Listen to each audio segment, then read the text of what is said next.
Sequência de mais do plenário Tribunal Regional Eleitoral da Paz e seus magistrados.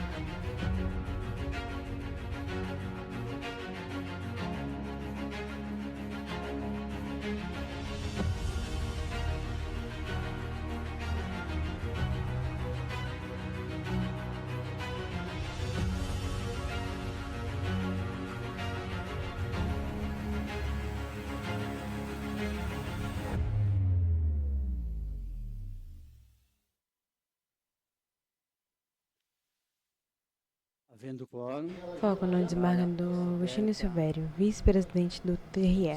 Na tela no canto superior, logo do TRE, no canto direito inferior, janelas livres com intérprete. Na barra inferior, 16 e 6, 25 de 4 de 2025. meio da apreciação dos pares, a ata da 29ª sessão ordinária judiciária de 24 de 4 de 2025. Imagem ampla do plenário. Não havendo, declaro-a aprovada. Passemos aos julgamentos. Foco no desembargador Agostinho Silvério. Ele é branco, de cabelos castanhos escuros, curtos, cutis laterais. Usa óculos de armação escura, nariz afilado, bigode, parcialmente grisalho. Traz toga preta. Origem Macapá. Relatora a juíza Gilcinete Lopes. Requerente Podemos. Raíssa Cadena Furlan e Mário Rocha de Mateus Neto. Vogais, juízes Rivaldo Valente, Mário Mazurek, Anselmo Gonçalves e Tina Souza. Com a palavra, a ilustre relatora.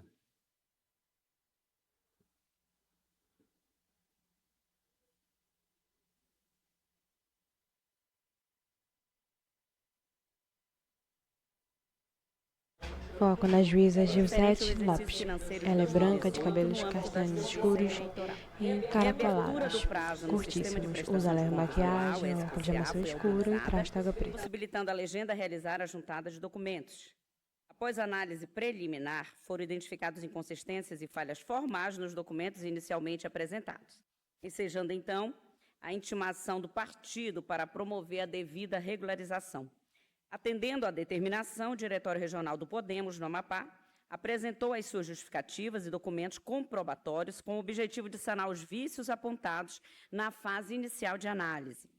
As informações foram, então, submetidas à avaliação do Núcleo de Análise de Contas Eleitorais e Partidárias, o NACEP, unidade técnica competente no âmbito da Justiça Eleitoral, responsável pela verificação da regularidade da documentação contábil partidária. Após a análise conclusiva, o NACEP opinou, então, pelo deferimento do pedido de regularização, considerando que as falhas anteriormente verificadas foram satisfatoriamente sanadas. O órgão técnico ressaltou que os documentos adicionais juntados atenderam aos requisitos legais e regulamentares aplicáveis, não havendo, ao final, pendências que comprometessem a regularidade das contas prestadas. O feito foi, então, encaminhado ao Ministério Público Eleitoral, que, em manifestação nos autos, não vislumbrou a existência de outros vícios formais ou materiais e manifestou-se de forma favorável ao acolhimento do pedido, acompanhando a conclusão da unidade técnica. É o breve e sucinto relatório, senhor presidente. Tem um pedido. Imagem ampla do plenário. Doutora Adriele Lima, a senhora está na sala? Boa tarde, excelência. Sim, estou aqui. Boa tarde. A palavra está com a senhora pelo prazo regimental. Obrigada, Em excelência. ambiente virtual, a advogada Adriele Lima. A advogada é branca, de cabelos castanhos escuros, curtos, lisos, longos. Usa leve maquiagem, usa óculos de armação escura e traz toga preta. E também o parecer do Ministério Público foram favoráveis às documentações que o partido juntou, uma vez que anteriormente tinha sido apontada apenas como um vício formal, a ausência da certidão de inscrição da contadora, né, na certidão dela, e a gente conseguiu apresentar em tempo. Eu venho só reiterar, né, o pedido de aprovação das contas sem ressalvas e a regularização delas. Obrigada, excelência. Senhora Procuradora. Imagem ampla do plenário. Excelentíssimo senhor presidente, excelentíssimos julgadores, nobres advogados. Foco na Procuradora Regional Eleitoral, doutora Sara Cavalcante. Os termos do parecer. Relatora. Imagem ampla do plenário, agora foco na juíza Gilcinete Lopes. Como relatado, o partido cumpriu todas as exigências contidas na seção 5 e demais dispositivos da Resolução TSE número 23.604/2019, que regulamenta as finanças e a contabilidade dos partidos políticos, em especial as que tratam da regularização de omissão na prestação de contas. Por tais motivos, tanto o órgão técnico de análise de contas dessa Corte Regional como o Ministério Público Eleitoral opinaram pelo deferimento da regularização. Desta forma, o partido protocolou todos os dados e documentos que deveriam ter sido apresentados originalmente e ainda não foi constatada impropriedade ou irregularidade na aplicação dos recursos públicos recebidos, recebimento de recursos de origem não identificada, de fonte vedada, ou irregularidade que afete a confiabilidade do requerimento apresentado, conforme a inteligência do artigo 58, parágrafo 1º, inciso 5º, alíneas A e B da Resolução TSE número 23.604/2019. Motivos que me levam a acompanhar os pareceres técnico e ministerial para votar pelo deferimento do requerimento de regularização de prestação de contas apresentado pelo partido Podemos, referente ao exercício financeiro de 2018. É como voto, senhor presidente. Imagem ampla do plenário. Como vota o juiz Rivaldo Valente? Senhor presidente, eminentes pares, a procuradora regional, ilustres advogadas e advogados presentes, a todos que nos assistem. Senhor presidente, eu acompanho integralmente o voto da eminente relatora. Juiz Mário Mazurek? Eu também acompanho a relatora. Juiz Anselmo Gonçalves? Também acompanho a relatora. Juíza Tina Souza? Acompanho a relatora, presidente. Em decisão, o Tribunal Regional Eleitoral do Amapá, por unanimidade, deferiu a regularização da prestação de contas do partido Podemos, referente ao exercício financeiro de 2018, nos termos do voto da juíza relatora. Foco no Barnô, Agostinho Silvério. Em 2, falta. Recurso eleitoral 0600-574-47, origem Ferreira Gomes, relator juiz Rivaldo Valente, recorrente Ramon Leal dos Santos, recorrido Ministério Público Eleitoral. Turma julgadora, como vogais, Mário Mazurek, Anselmo Gonçalves, Tina Souza e Gilcinete Lopes. Uma palavra, o relator. Senhor presidente, Em ambiente virtual, o juiz Rivaldo Valente. Ele é branco, de cabelos castanhos escuros, curtos, costiças laterais. Usa óculos de armação escura, nariz afilado, barba escanoada, grisalha e traz taga preta. dos embargos de declaração opostos os autos da prestação de contas de campanha. A origem, o recorrente apresentou embargo de declaração em face da sentença proferida no processo de prestação de contas eleitorais, os quais não foram conhecidos pela instância de primeiro grau, em razão da sua intempestividade e ausência de vícios aptos a ensejar sua admissibilidade extraordinariamente. Insignado, o recorrente interpôs o presente recurso, sustentando... Na barra inferior, 30ª Sessão Judiciária Ordinária do TRE. Na barra de rolagem inferior, segundo, recurso eleitoral número do processo 0600-574-47.2020, origem Ferreira Gomes barra P, relator, juiz Rivaldo Valente. As processuais apontadas e anular o julgamento da prestação de contas como não prestada. Estado a se manifestar, o Ministério Público Eleitoral opinou pelo conhecimento e desprovimento do recurso. É o relatório, senhor presidente. Senhora Procuradora? Reitero os termos do parecer, excelência. Relator? Imagem ampla do plenário. Agora, na tela, o juiz Rivaldo Valente. Constando a aba do expediente do PJE dos autos, observa-se que a Secretaria do Cartório Eleitoral expediu inadativamente expediente eletrônico reservado apenas para o Ministério Público, fora do período eleitoral, com data certa, a fim de intimar o recorrente da decisão que não conheceu os aclaratórios, ao invés de efetivar a intimação pelo Diário Oficial da Justiça. Então, aqui, senhor presidente, eu identifico aqui que o recurso ele preenche o recurso, uma vez que a parte ela sofreu um prejuízo em relação à questão temporal do apelo e dele conheço. É, Imagem ampla do plenário. juiz Mário Mazurek, Também conheço. Anselmo Gonçalves, Também conheço. Tina Souza, Conheço. Gilcinete Lopes. Bem conheço. Devolvo a palavra ao relator. Senhor presidente, inicialmente... Na tela, juiz Divaldo Valente. Presentes autos foram subsidiariamente já analisados por esta Corte no julgamento eleitoral em face da ação declaratória de nulidade, processo 0600-513-2024, ajuizada pelo recorrente. E adiante que, da mesma forma, não há reparos a ser realizados na decisão que rejeitou os declaratórios do recorrente, uma vez que flagrantemente intempestivo, interposto em 27 de 9 de 2024, após 2 dias da aprovação da sentença, de 8 de 3 de 2022. Além disso, não há nos autos a presença de qualquer vício de ordem pública a justificar excepcionalmente o afastamento da preclusão pretendida. Apesar do recorrente reiterar os argumentos de que não foram devidamente intimados a sentença, observe-se que a intimação da sentença publicada no Diário de Justiça Eletrônica, número 123, de 11 de julho de 22, ocorreu da forma do parágrafo 1 do artigo 78 da resolução do TSE 23.607. A suposta irregularidade na intimação do recorrente durante o processo não se sustenta, porque foi o recorrente devidamente instado a promover a construção de causídico para a prestação de contas, não havendo o advogado a previsão de intimação pessoal na prolação da sentença de rito de prestação de contas. Inclusive, essa semana eu julguei foi relator de um caso idêntico a esse, e diante disso, senhor presidente, trago aqui a jurisprudência a respeito e entendimento que concluo, em consonância também com o parecer do Ministério Público, voto pelo desprovimento do recurso. É como voto. Foco no Edmar Agostinho Severo. Mário Mazurek, Senhor presidente, eu acompanho o eminente relator. juiz Anselmo Gonçalves, Também acompanho o relator. juíza Tina Souza, Com o relator, presidente. juíza Gilcinete Lopes. Acompanhe o relator, senhor presidente. Decisão. O Tribunal Regional Eleitoral do Amapá, por unanimidade, conheceu do recurso e, no mérito, negou-lhe provimento nos termos do voto do juiz relator.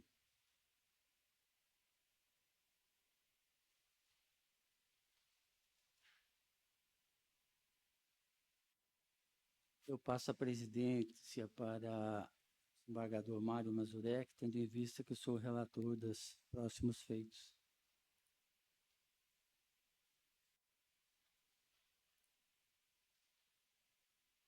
Foco no desembargador Mário Mazurek. Ele é branco, de cabelos grisalhos, curtos, olhos amendoados azuis, nariz afilado, barba em forma de cavanhaque grisalha e traje toga preta. Agora imagem ampla do plenário.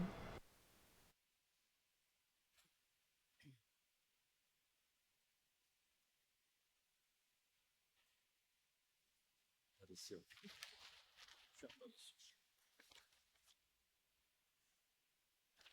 Ajustamentos. Cargos de declaração nos embargos de Foco no declaração desembargador Mário Mazurek. eleitoral. Origem Macapá. Relator, juiz Agostinho Sério. Embargante, juiz Aldo Queiroz Oliveira. Advogado Fábio Lobato Garcia. Gustavo Mota Severo da Silva e Maiara Souza, embargado do Ministério Público. Pagamento em conjunto com os embargos de declaração, dos embargos de declaração, ação de mandato eletivo, número 101.623, 2002, origem Macapá, relator juiz Agostinho Sério, embargante Osvaldo das Poeiras, advogado Fábio Lobato Garcia, juiz Gustavo Mota Severo da Silva e Maiara a Pedroso, embargado do Ministério. Dois embargos serão retirados de pauta para diligências. Esse processo não, senhor presidente. Não é esses, não? Não, esse aqui vai ser julgado. Então, O 3 e o 4 da pautas é que... Foco no desembargador Agostinho Severo. passa a palavra, então, ao relator. Relatório. Agora foco no desembargador Virgínio Silvério. De declaração opostos por Júlio Osvaldo Queiroz Oeiras, em face dos acordos número 8554/2025 e número 8555/2025, e rejeitaram os primeiros declaratórios, com fundamento na existência de omissão e obscuridade a ser sanada. Os acordos foram assim emendados. Eleições 2022, direito eleitoral, embargo de declaração em ação de investigação judicial eleitoral e ação de impugnação de mandato eletivo, omissão, obscuridade, inelegibilidade, cassação de mandato e diploma, fraude à cota de gênero, abuso de poder político, embargos conhecidos e rejeitados. 1. Caso em exame. 1. O embargante insurge-se contra os acordos 8377/2024 e 8378/2024, alegando omissões sobre as seguintes teses. Primeira, invalidade processual dos documentos colacionados aos autos após a contestação. 2. Violação ao contraditório e à ampla defesa por ausência da integralidade dos elementos produzidos no âmbito investigativo. E, terceiro, condenação com fundamento exclusivo em provas colhidas em fase inquisitorial. Além disso, mencionou a existência de obscuridade quanto à sua anuência com as condutas imputadas. Questão em discussão. A discussão consiste em analisar se há omissões e obscuridades nos acordos recorridos quanto aos pontos levantados pelo embargante. 3. Razões de decidir. A juntada dos documentos após a contestação se procedeu de maneira regular, sendo respeitado o contraditório e assegurada ampla defesa, amparada pela necessidade de complementariedade das provas. 4. A íntegra dos elementos investigativos obedece à regra de distribuição do ônus da prova, havendo interesse. A juntada das peças desprezadas pelo Ministério Público deveria ter sido ofertada pelo próprio recorrente. 5. É possível o uso de provas produzidas na fase inquisitorial para fundamentar uma condenação, quando esses elementos são submetidos ao contraditório, em conformidade com o princípio do livre convencimento motivado. 6. Os acordos evidenciaram o envolvimento do embargante com os responsáveis pela fraude, apontando vínculo estreito entre o candidato e os outros envolvidos. 4. Dispositivo e tese. 7. Os embargos de declaração conhecidos e rejeitados, mantendo-se integralmente os acordos recorridos, tese de julgamento, enfrentadas as questões suscitadas pela parte, não restou configurada qualquer omissão ou obscuridade a serem sanadas. Nas razões recursais, o embargante alegou matéria nova nos autos de omissão quanto à análise de questão de ordem pública, consistente na existência de impedimento de integrantes do TRE-AP, já que a decisão superveniente do Tribunal Superior Eleitoral reconheceu o impedimento das juízes Paola Julien Oliveira dos Santos e Tina Juíza da Almeida dos Santos Souza, e que a participação dessas magistradas nos julgamentos anteriores gera nulidade dos acordos proferidos. Também apontou obscuridade no acordo impugnado por não ter analisado adequadamente a questão do ônus probatório, pois não teve acesso às provas oriundas da Operação Queda da Bastilha e às interceptações telefônicas. Porém, o voto prevalecente abordou tese relativa ao ônus de distribuição da prova e impõe ao embargante a responsabilidade pela juntada de documentos, violando os princípios da paridade de armas e da igualdade processual, fundamentos indicados no voto de vista do juiz Rivaldo Valente. Ao final, pediu a declaração de nulidade dos acordos anteriores devido à participação de magistradas impedidas e, subsidiariamente, reconhecimento da obscuridade no acórdão quanto à questão do ônus probatório, atribuindo ao Ministério Público a responsabilidade pela juntada das provas. Em contrarrazões, o Ministério Público Eleitoral alegou que os embargos não se enquadram nas hipóteses legais de omissão, obscuridade, contradição ou erro material, e a decisão embargada foi clara e didática, não havendo obscuridade quanto ao enfrentamento das questões levantadas pelo embargante. Que a nulidade absoluta só pode ser reconhecida se o recurso for conhecido e que a participação da juíza Paola Santos não foi decisiva para o resultado final, sendo seu voto vencido. Pediu não conhecimento dos embargos de declaração por estarem dissociados das hipóteses legais, a prejudicialidade da apreciação da matéria de ordem pública alegada, a aplicação de multa por embargos protelatórios e, caso conhecidos os embargos, requeriu o não provimento deles e a aplicação de multa em virtude do caráter manifestamente protelatório, conforme o artigo 275, parágrafo 6º do Código Eleitoral. É o relatório, senhor presidente. Imagem ampla do plenário. Claro que participarão como vogais desse julgamento os juízes Anselmo Gonçalves, Foco no desembargador Mário Mazurek. Lopes, Rivaldo Valente e Mário Mazurek, que formando quórum possível. A palavra à senhora procuradora. Obrigada, senhor presidente. Excelência, Imagem ampla do plenário. tendo em vista que grande parte da matéria aqui suscitada pela defesa, pelos recorrentes, Foco na procuradora eleitoral, doutora Sara Cavalcante. Ela é branca, de cabelos castanhos escuros, lisos longos. A leve maquiagem, sobrancelha bem desenhada, nariz afilado e batom vermelho. Traz taga preta. reitera a necessidade de aplicação do artigo 275, parágrafo 6º do Código Eleitoral. Isso porque, excelências, a hipótese de obscuridade que é suscitada na ocasião diz respeito a uma matéria que foi discutida, conforme bem ressaltado no relatório do nobre relator, e tanto no primeiro acórdão quanto no segundo, inclusive no segundo acórdão, enfrentando a mesma questão, se este colegiado chegou à conclusão de que, abre aspas, quanto à violação ao devido processo legal, contraditório e ampla defesa, por ausência de integralidade dos elementos produzidos no âmbito investigativo, mencionou-se no julgado o livre acesso às partes aos processos investigativos, sobretudo diante do levantamento do sigilo, e prossegue. Então, a questão da obscuridade suscitada neste segundo desembargo já foi enfrentada por ocasião do primeiro embargo, que rejeitou também essa questão aventada. A situação que diz respeito ao impedimento que teria sido reconhecido pelo TSE das juízas Tina Souza e das juízas Paola é totalmente impertinente para este caso, tendo em vista que qualquer nulidade precisa ter antes comprovado o prejuízo.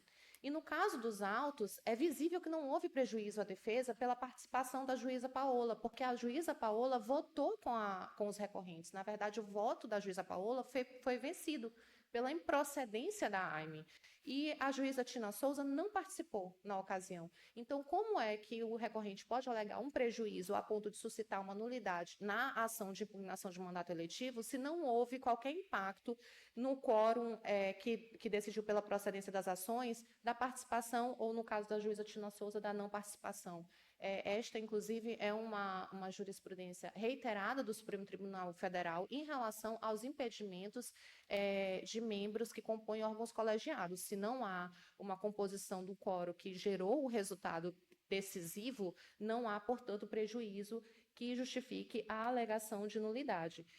Vale destacar, excelências, inclusive para questões futuras em outros processos, que a decisão suscitada nesta ocasião é uma decisão monocrática, não foi ratificada pelo colegiado do TSE e está em desconformidade com outra decisão monocrática de relatoria da ministra Carmen Lúcia, que reconheceu a possibilidade de participação da juíza Paola Santos e da juíza Tina Souza nos processos naquela ocasião. Este entendimento da ministra Carmen Lúcia está de acordo com entendimentos anteriormente zarados pelo ministro Jorge Mussi e também pela Procuradoria-Geral Eleitoral. Então, excelências, com essas considerações, o Ministério Público requer o não conhecimento dos embargos.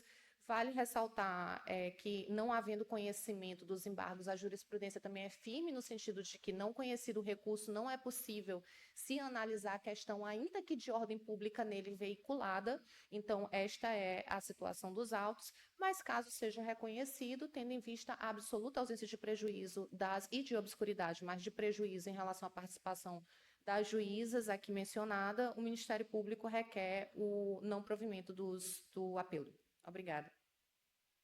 Imagem ampla do plenário. Voto de conhecimento. O Ministério Público Eleitoral argumenta que os embargos de declaração que Foco constam no no desembargador Código Agostinho de Silvério. Juízes não devem ser conhecidos, pois não se enquadram nas hipóteses taxativas previstas no artigo 275 do Código Eleitoral e no artigo 1022 do Código de Processo Civil, que são omissão, obscuridade, contradição ou erro material. Segundo o MPE, os embargos foram postos de forma dissociada da previsão legal, não demonstrando a existência de qualquer desses vícios na decisão recorrida. Tocante à alegação de impedimento das juízas, trata-se de nítida inovação recursal. Apesar disso, o embargante aponta o suposto impedimento das juízas como questão de ordem pública. Por isso, pode ser alegado em qualquer momento e grau de jurisdição. Nesse sentido, assentou o TSE que, abro aspas, as matérias de ordem pública, nas instâncias ordinárias, podem ser suscitadas a qualquer tempo, ainda que apenas em âmbito de embargo de declaração, fecho aspas. Relatoria da ministra Laurita Vaz, publicada em 19/2/2014. Além disso, a matéria suscitada mostra-se relevante, conforme será analisado no voto de mérito. Quanto à alegação de obscuridade, como bem assentou o Ministério Público Eleitoral, após transcrever trechos do acórdão, afirmou que, aspas, nestes aclaratórios não há que se falar em obscuridade, pois da transcrição da parte do acórdão acima, compreende-se claramente o afastamento da primeira omissão alegada, fecho aspas. A repetição de tese já enfrentada não autoriza o conhecimento dos embargos. Sobretudo, a tese foi exaustivamente analisada na decisão impugnada. Todavia, considerando a firme posição desta Corte de que, para o conhecimento dos embargos de declaração, basta a alegação de um dos vícios que autoriza a sua oposição, conheço da alegação e observância ao princípio da colegialidade. Deste modo, senhor presidente, conheço dos embargos de declaração. Imagem ampla do plenário. Também conheço, senhor presidente. Josetina Souza. Também conheço, presidente. Gelsinete Lopes. Também conheço. Aldo Valente. Também conheço, presidente. Também conheço. Devolvo a palavra ao relator. Quanto ao mérito, Foco no desembargador Agostinho Silvério. destaco que o presente julgamento cumpre a regra prevista no artigo 28, parágrafo 4º do Código Eleitoral, o qual dispõe que, abro aspas, as decisões dos tribunais regionais sobre quaisquer ações que importem cassação de registro, anulação geral de eleições ou perda de diplomas, somente poderão ser tomadas com a presença de todos os seus membros, fecho aspas. A norma deve ser interpretada em conformidade com o princípio da efetividade jurisdicional, de modo a garantir o regular funcionamento da Justiça Eleitoral, ainda que haja eventual pendência de nomeação de juiz na classe de jurista. Nessa linha, assentou o TSE que, abro aspas, a realização de julgamento com a presença de 5 membros, por estar se aguardando a nomeação de membro da classe dos juristas pelo Presidente da República, não enseja nulidade por violação ao artigo 28, parágrafo 4º do Código Eleitoral, quando realizada com o quórum possível, fecho aspas, e que, em razão da pendência, à época de nomeação de membro na classe jurista, o julgamento do recurso eleitoral com o quórum possível não afronta o artigo 28, parágrafo 4º do Código Eleitoral. Recurso especial 44855, de 20/8/2019, ministro relator Tarcísio Vieira de Carvalho Neto, publicado em 11/12/2019. Fecho aspas. No caso dos autos, conforme anunciado no pregão, o presente julgamento se dá com a presença de 2 embargadores, um juiz federal, 2 juízes de direito e um jurista. Ausente um jurista em razão da vacância, já que aguarda a nomeação pela Presidência da República. Feitas essas considerações, passo à análise das alegações do embargante. Conforme relatado, ele aponta omissão na análise de questão de ordem pública relativa à tese nova de que houve a participação de juízas que seriam impedidas no julgamento, e, em razão disso, pede a declaração de nulidade dos acórdons. Aponta também obscuridade quanto à questão do ônus probatório, já que o voto condutor teria analisado tese diversa relativa à distribuição do ônus da prova, sem enfrentar a alegação da falta de acesso às provas.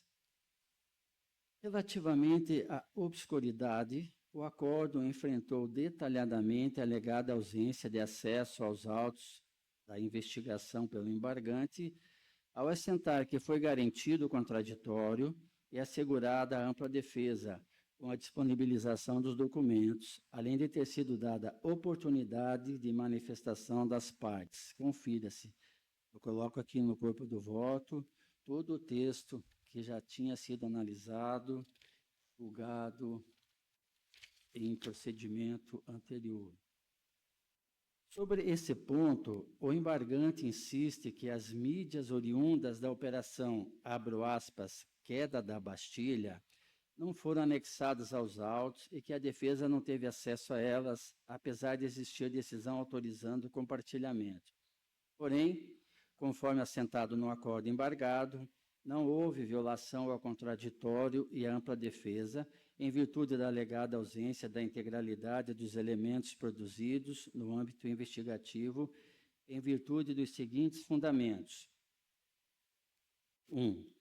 O procedimento de busca e apreensão criminal, número 1480-05, que tramitou nesse tribunal, tornou-se acessível à defesa dos investigados desde 22/10/2022. 2. O embargante, por Osvaldo, era corréu no referido procedimento preparatório e, portanto, não pode alegar ignorância sobre os fatos imputados naquele feito. 3. O acordo embargado destacou que as partes não negaram os diálogos extraídos. E, 4.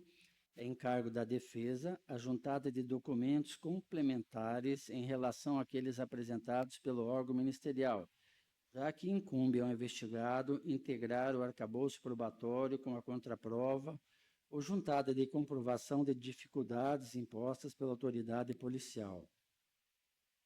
Nesse contexto, o argumento da distribuição do ônus da prova tem pertinência com a matéria discutida e reforçou a ausência de afronta ao princípio do contraditório e da ampla defesa. O acordo esclareceu que a regra de distribuição do ônus da prova impõe ao autor a demonstração do fato constitutivo do seu direito, ao passo que, ao réu, incumbe a comprovação de fatos impeditivos, modificativos ou extintivos da pretensão deduzida pelo autor. Desse modo, o acordo embargado esclareceu que a juntada de documentos complementares constitui ônus da defesa e, desse modo, a eventual incompletude das provas não anularia, por si só, o valor probatório do material periciado. Além disso, a existência de voto vencido com teses distintas e favoráveis ao embargante não revela obscuridade.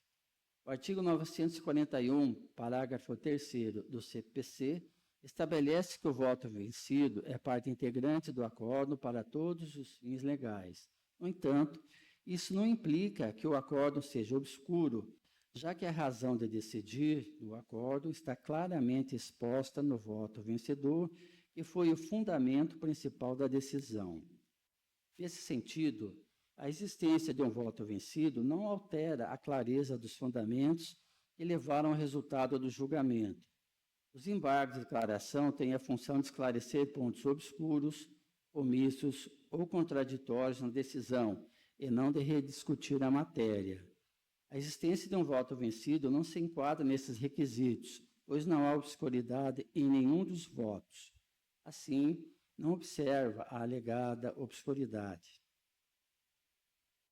De outro giro, conforme relatado, Permanece o o forma embargante do sustenta desembargador a participação Cristina das Severo. juízas Paloma Julinha Oliveira dos Santos e Tina Luísa da Almeida dos Santos Souza, nos julgamentos anteriores, gerou nulidade dos acordos, referidos em razão da decisão do TSE em processo diverso, que teria apontado impedimento delas para atuar em questões ou recursos que envolvam perda de registros ou diplomas relativos às eleições estaduais de 2022.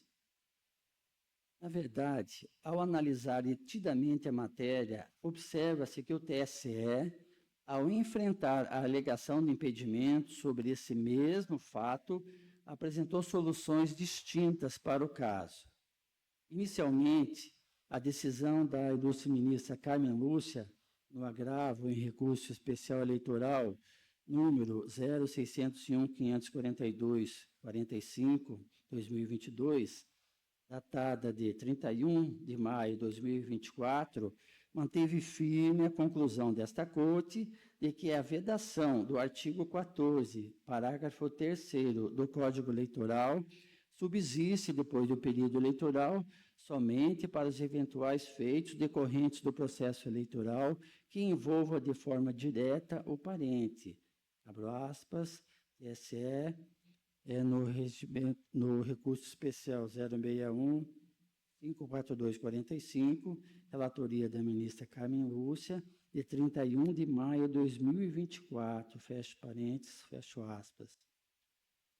A referida decisão assentou que, abro aspas, essa decisão se harmoniza com a atual jurisprudência do Tribunal Superior Eleitoral, no sentido de que o impedimento de membro de Tribunal Regional Eleitoral, em razão da existência de candidatura de parente consanguíneo ou afim até o 2º grau, nas eleições federais ou estaduais, estende-se até a proclamação definitiva dos candidatos eleitos, subsistindo a vedação, após esse período, somente para os eventuais feitos decorrentes do processo eleitoral que envolvam de forma direta o parente, fecho aspas.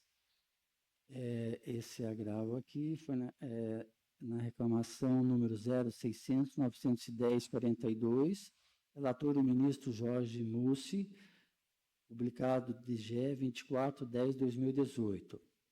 Permanece o voto em desembargador Virgínio Silvério. Ao se manifestar nesses autos, a Procuradoria-Geral Eleitoral também considerou que, abro aspas, o Tribunal Superior Eleitoral já decidiu que a vedação constante no dispositivo subsiste após o período eleitoral somente para os eventuais feitos decorrentes do processo eleitoral que envolva de forma direta o parente, fecho aspas. Posteriormente, decisão do ministro André Mendonça, na exceção de impedimento número 06-0003345, e no recurso ordinário eleitoral número 0601-641-15, datadas de 11/12/2024 e 17/12/2024, respectivamente, apresentou entendimento, em outra linha, de que o impedimento da juíza Paola Santos subsiste a qualquer tempo em ações ou recursos que envolvam perda de registro ou diplomas relativos às eleições estaduais de 2022. Esse é no recurso especial 06.03345, relator ministro André Mendonça, de 11/12/2024. No caso da exceção, empenho esclarecer que o impedimento alegado se referiu somente para atuar no RESP especial 060147580. Conforme se depreende dos acordos citados, há 2 entendimentos entre os ministros do TSE sobre o caso específico do impedimento das referidas juízas desse tribunal, com interpretações distintas acerca do mesmo precedente de relatoria do ministro Jorge Mussi. Nesse ponto, é fundamental esclarecer que a posição desta Corte, pela inexistência de impedimento, baseou-se no mesmo precedente invocado pela ministra Carmen Lúcia, atual presidente do TSE, no sentido de que o impedimento ocorre somente nos feitos em que o parente está envolvido de forma direta. Desse modo, você tem 2 linhas de entendimento naquela Corte Superior, e esse tribunal segue uma delas, naturalmente que não comete ato legal. Assim, não se mostra prudente anular os acórdãos sem que haja um pronunciamento definitivo do plenário do TSE sobre a matéria, para garantir que as decisões sejam tomadas com base em um entendimento uniforme e consolidado, em atenção ao princípio da segurança jurídica. Reforça essa necessidade de cautela o fato de as referidas juízas terem participado de vários julgamentos que resultam na cassação de diplomas de candidatos eleitos e suplentes, além da aplicação da sanção de inelegibilidade e multa. Desse modo, o acolhimento da tese do embargante, antes de decisão do plenário daquela Corte Superior, traria enorme segurança jurídica ao referido pleito. Outro sim, o Ministério Público Eleitoral pediu a aplicação da multa prevista no artigo 275, parágrafo 6º do Código Eleitoral, que exige quando os embargos são manifestamente protelatórios. Tal caracterização se dá quando a parte, a pretexto de sanar vício inexistente, apenas repete argumentos já enfrentados e rejeitados de forma expressa nos julgados anteriores, sem apresentar fato novo ou erro material relevante. No caso dos autos, o embargante reitera fundamentos que já foram objetos de apreciação específica em sucessivas decisões colegiadas, inclusive quanto à alegada ausência de acesso às provas e à distribuição do ônus probatório, tendo o acordo embargado se debruçado detidamente sobre tais questões, conforme trechos já transcritos.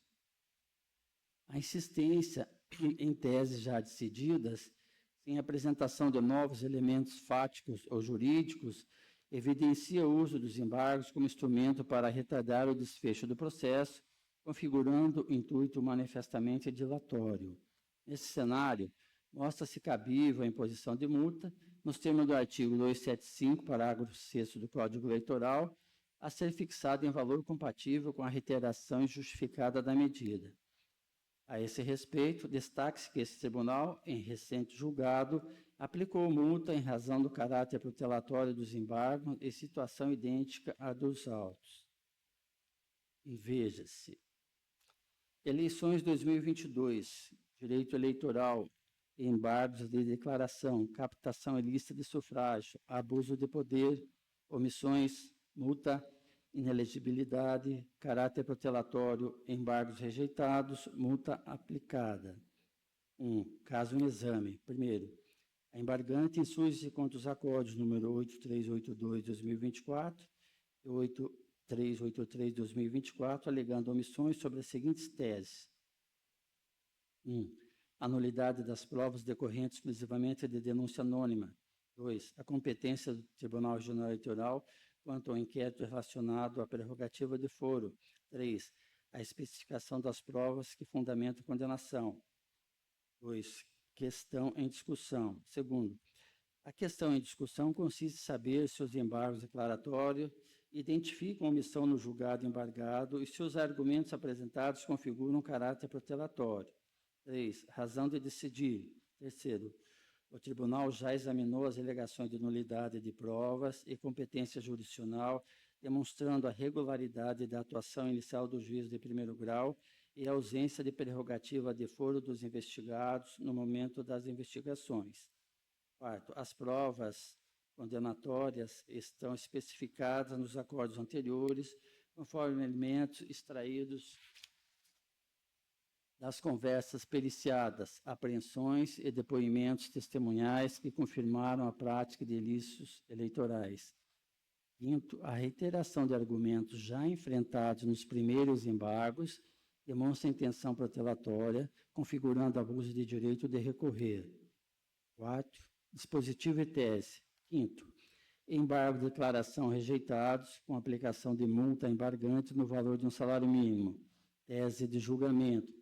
Embargos de declaração não se prestam à rediscussão de matéria já decidida, especialmente quando ausente omissão, contradição, obscuridade ou erro material. A reiteração de argumentos idênticos, já analisados e rejeitados, configura intenção protelatória. Permanece o foco no Desmarnouche e no Severo. Artigo 275, parágrafo 6º do Código Eleitoral. Fecho aspas.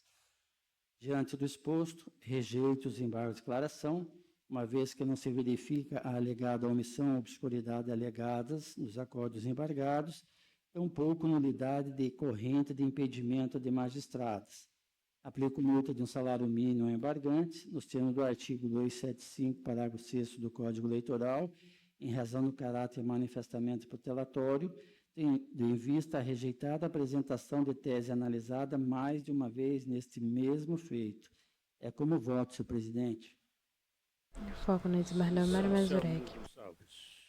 Senhor presidente, eminentes pares, senhora procuradora regional eleitoral, Imagem ampla do este feito plenário.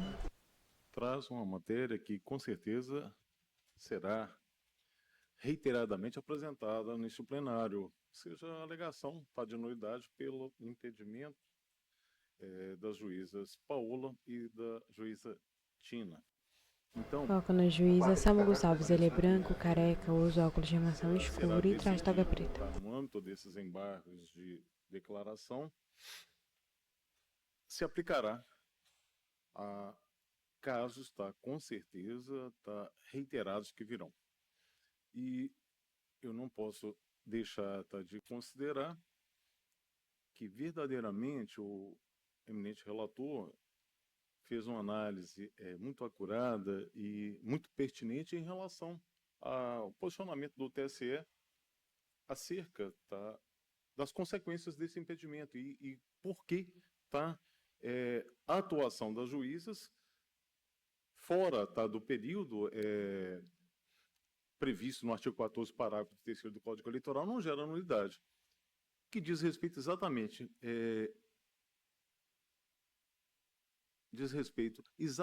à questão ligada ao momento em que houve a atuação. Subsiste depois do período eleitoral somente esse vício, somente para os eventuais feitos decorrentes do processo eleitoral que envolvam de forma direta o parente.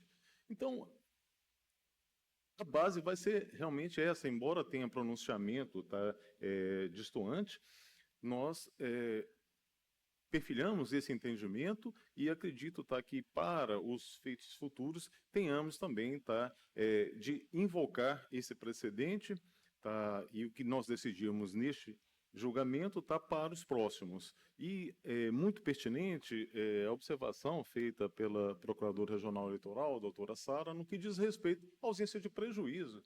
Se a participação de juízes que não deveriam atuar no processo não altera o julgamento, não há prejuízo algum. Então, o princípio da colegialidade vai prevalecer, embora tenhamos uma situação até de desconsiderar eventual voto. Mas a desconsideração de eventual voto não alterando o resultado do julgamento, não há prejuízo algum. Então, está totalmente coerente com a lógica o pronunciamento da Procuradora Regional, doutora Sara. E com esses esclarecimentos, senhor presidente, eu vou acompanhá-lo inteiramente em relação à rejeição dos embargos de declaração e também a aplicação de multa. Foco no desembargador Mário Mazurek. Senhor presidente, eu vou acompanhar o voto do eminente relator. Elcinete Lopes. Também acompanho integralmente o voto do relator pela rejeição dos embargos declaratórios e aplicação de multa. Valdo Valente. Senhor presidente, eu vou acompanhar integralmente o relator na análise da alegação dos impedimentos das juízas Paola e doutora Tina. Senhor presidente, eu reconheço que há divergência Na tela, juiz Valdo Valente. sobre a extensão do impeditivo que existe no artigo 14, parágrafo 3º do Código Eleitoral, após o encerramento do processo eleitoral. A interpretação mais restritiva adotada pela ministra Carmen Lúcia, inclusive citada pela ilustre procuradora, por ocasião de sua fala no plenário, limita a vedação a feitos que envolvam diretamente o parente das magistradas, o que não se verifica de forma inequívoca no presentes autos. Inclusive, quanto a essa questão, presidente, veio à tona ao tribunal por ocasião do julgamento, tive o mesmo entendimento a respeito dessa mesma decisão que a ministra Carmen Lúcia adotou. outro lado, senhor presidente, a decisão do ministro André Mendonça, ele adota um entendimento mais amplo, mas ele carece de consolidação pelo plenário do TSE. Então, diante da ausência de um posicionamento definitivo daquela Corte Superior e considerando o princípio da segurança jurídica, entendo que não há fundamento para declarar a nulidade dos acordos embargados com base no alegado impedimento. A linha interpretativa seguida por este tribunal, alinhada ao precedente da ministra Carmen Lúcia, é juridicamente sustentável e não configura ato ilegal. Nesse ponto, eu acompanho o relator. Em relação à obscuridade, senhor presidente, eu vou divergir em parte do relator. Entendo que o acordo embargado apresenta obscuridade em relação à distribuição do ônus probatório e o acesso às provas oriundas da operação, abre aspas, queda da Bastilha, o que justifica a necessidade de esclarecimento. Embora o voto vencedor tenha abordado a questão, afirmando que os elementos investigativos foram disponibilizados e que o contraditório foi respeitado, a argumentação do embargante sobre a ausência de acesso integral à interceptação telefônica e à totalidade das mídias não foi suficientemente enfrentada. O relator fundamenta que o embargante, como corréu no procedimento de busca e apreensão criminal 0601-480, não pode alegar ignorância e caberia à defesa ajuntada de contraprovas. Contudo, o voto por mim proferido, mencionado nas razões recursais, sugere que a imposição desse ônus ao embargante pode violar os princípios da paridade de armas e da igualdade processual, especialmente se as provas não foram efetivamente acessíveis em sua integralidade. Essa divergência interna no julgamento indica que o tema não foi plenamente aclarado, deixando margem a interpretações distintas. Além do mais, senhor presidente, o acordo não detalha de forma expressa os mecanismos concretos pelos quais o embargante poderia ter acesso às mídias da operação queda da Bastilha, limitando-se a afirmar que o sigilo foi levantado e que os diálogos foram incontroversos. Tal generalidade pode gerar dúvida razoável sobre a efetividade do contraditório, sobretudo quando o embargante alega que as interceptações não foram anexadas aos autos, apesar de decisão autorizando o compartilhamento.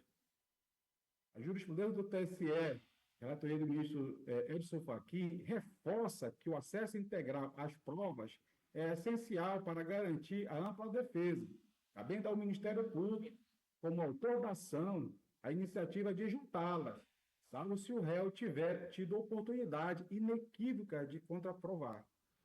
Diante disso, senhor presidente, entendo que há obscuridade a ser sanada, consistente na necessidade de esclarecer, primeiro ponto, se o embargante teve acesso efetivo e completo às interceptações telefônicas e mídia da operação queda da Bastilha. 2. Se a distribuição do ônus probatório, ao exigir da defesa a juntada de contraprovas, respeitou os princípios da paridade de armas e da igualdade processual, considerando a eventual impletude do material disponibilizado. Diante disso, senhor presidente, divido do relator e voto no sentido de acolher parcialmente os embargos para fim de esclarecimento sem alteração do mérito da decisão, nos termos do artigo 275, parágrafo 2º. Também não acompanho o relator na aplicação de multa por caráter protelatório, embora os argumentos do embargante sejam parcialmente reiterativos, a alegação de obscuridade no ônus probatório e no acesso às provas apresentadas, fundamento plausível, respeitado pelo voto e pela complexidade da matéria. A interação nesse contexto não se configura como abuso do direito de recorrer, mas como tentativa legítima de buscar esclarecimento, o que afasta a integração do intuito manifestamente dilatório previsto no artigo 275, parágrafo 6º do Código Eleitoral. Diante disso, acompanho o relator na rejeição das teses de nulidades e impedimento das magistradas, ou ausência de fundamento jurídico sólido diante da divergência jurisprudencial não consolidada no TSE. Com todas as vênias, divido em parte Acolho parcialmente os embargos para sanar a obscuridade quanto ao ônus probatório e o acesso às provas, determinando que o acordo seja aclarado nos pontos indicados, sem alteração do mérito.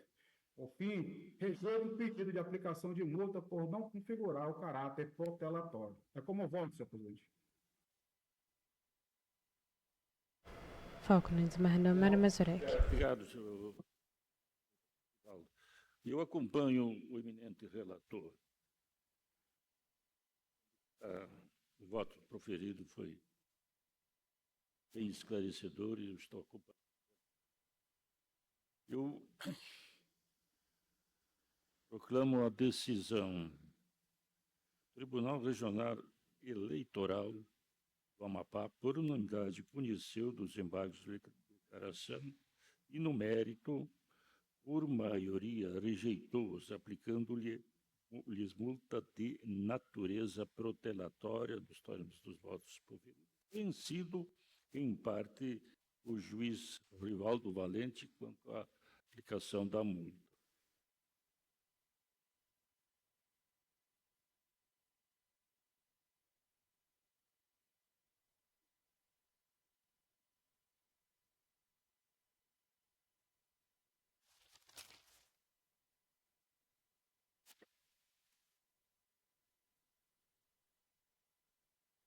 Embargos de declaração nos embargos de declaração da ação de investigação judicial eleitoral, origem Macapá, relator juiz Agostinho Silvério, embargante Permanece o foco no desembargador Mário Mazurek. Valente Alzier, advogado Elson Alzier, embargado Ministério Público.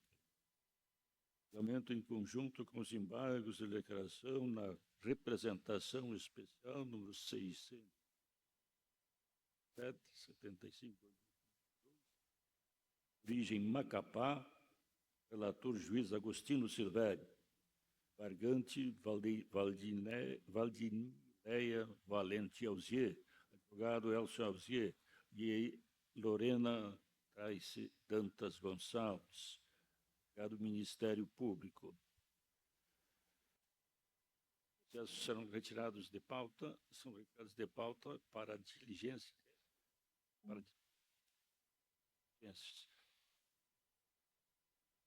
Unidos na próxima pauta, na semana que vem, né?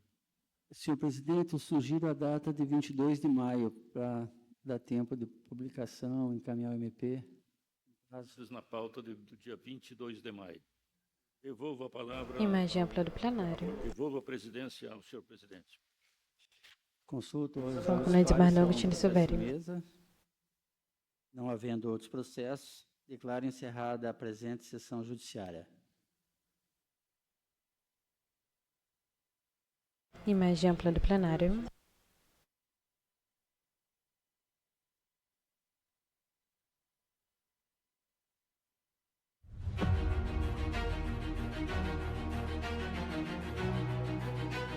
Sequência de imagem do plenário, Tribunal Regional Eleitoral da Amapá, senhor magistrado.